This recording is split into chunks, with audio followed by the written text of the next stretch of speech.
Hey, everybody. We're just going to take a big deep breath after we talked about the assessment plan, and now we're going to dive into some fun math. So, last week we reviewed grouping problem fundamentals, and as we move out of single by double digit multiplication facts and also single by single, we're going to go into multi digit multiplication strategies and also some division today. So I'm going to allow you to take a time to look at these few slides. They'll be on the PDF and Canvas for you, but this is all a review that is important to keep in mind as we move forward with grouping problems.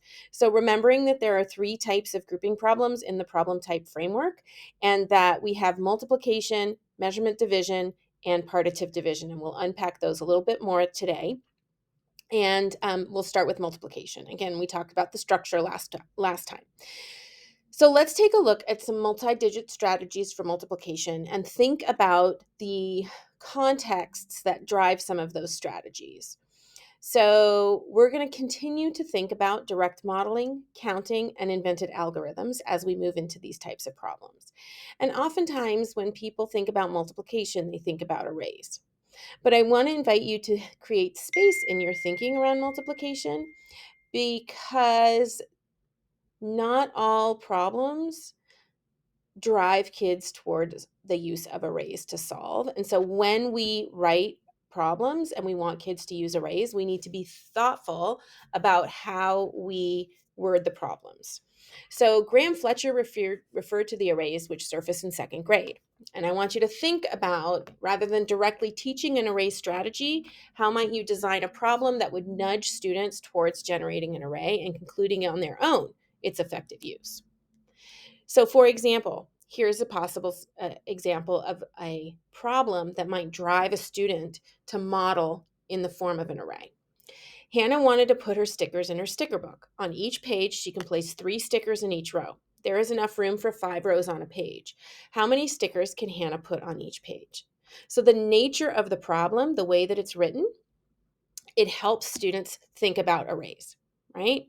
So arrays are not necessarily intuitive ways of solving multiplication problems, because when kids make equal groups, sometimes they spatially are arranged throughout the page. But when we drive a problem context in rows and columns, then we get kids to think about arrays. Sometimes they might think about something else.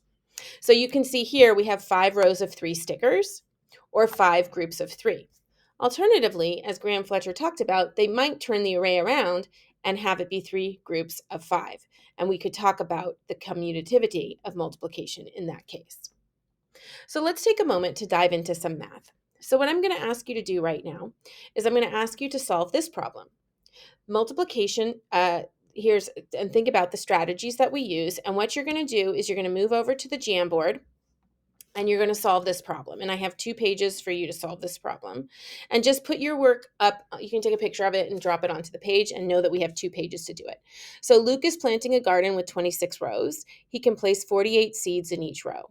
How many seeds can Luke plant? So take a moment to solve the problem in 2 ways. Go ahead and pause the video. Did you solve it in 2 ways and post it on the Jamboard? All right. So now let's take a look at some other ways that some things that may have happened during this time, right? So if we look at partial products for 26 groups of 48, right? 26 rows of 48 seeds, we see that students will decompose and utilize number relationships to solve this problem. So as we think about it, we know that 26 is 20 plus 6, and 48 is 40 plus 8, okay? Oh, hold on. Hold on, I'm just going to move this down. And if we know that 26 times 48, or 26 groups of 48, or 26 rows of 48 is made up of 20 groups of 40 and 20 groups of 8, and 6 groups of 40 and 6 groups of 8, we get the resulting equations. 20 times 40 is 800. 20 times 8 is 160. 6 groups of 40 is 240. And 6 groups of 8 is 48. And the reason that they're lined up like this is because we see that the 26 remains intact, and here the 48 remains intact. So we don't often see the double digit in a multiplication equation on the bottom of a vertical equation, but in this case, I did it to maintain the integrity of the values. So we see here, using the partial products, we have 800, 160, 240, and 48. So we have 1,248. Now, that's one way to solve this problem using partial products, which many of you probably did something similar to this, and you may have decomposed the factors in different ways. When we look at this visually, we see that it becomes a little cumbersome to create an array, but kids might do this with base 10 blocks. So we can show that same problem, 26 rows of 48, using a rectangular array as well. So here we see 26 rows of 48. We also see 20 broken up into 20 rows of 40 and 20 rows of 8. And we see 6 rows of 40 and 6 rows of 8. So this is why the arrays work, but they do become a little bit cumbersome. So it's just something to think about. And I hope that you had fun solving this problem. We're going to look at some student work next.